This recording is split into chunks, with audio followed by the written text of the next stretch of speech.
They know I'm not happy with them. They know I'm not happy at all.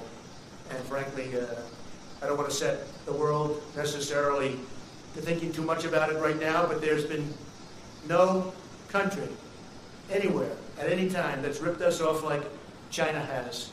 We lose billions and billions of dollars for years and years, decades, dealing with China. We get nothing from China other than loss, other than giving our money, and they take that money and they build their military. And so when you mention the word decouple, it's an interesting word. So we lose billions of dollars, and if we didn't do business with them, we wouldn't lose billions of dollars.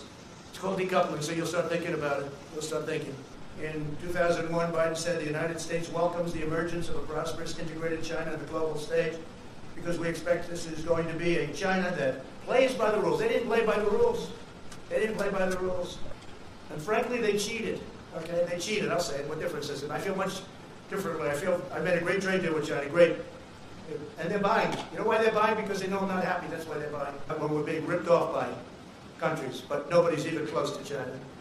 Biden cheered China's rise as a great power because great powers adhere to international norms in the areas of non-proliferation, human rights, and trade. Well, they didn't.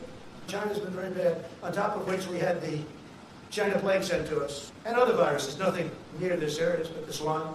We had other viruses sent in over the years that came from China. I wonder why. If Biden wins, China wins because China will own this country.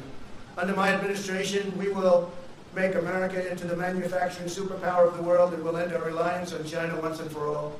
Whether it's decoupling or putting in massive tariffs like I've been doing already, we're going to end our reliance on China because we can't rely on China. We'll manufacture our critical medical supplies in the United States. We'll create Made in America tax credits and bring our jobs back from China to the United States, and we'll impose tariffs on companies that desert America to create jobs in China and other countries. We'll prohibit federal contracts from companies that outsource to China, and we'll hold China accountable for allowing the virus to spread around the world. Now you can understand why China would much rather see Sleepy Joe than Donald Trump. But as long as I'm president, we will never waver in our undying loyalty to the American worker and to our country as a whole.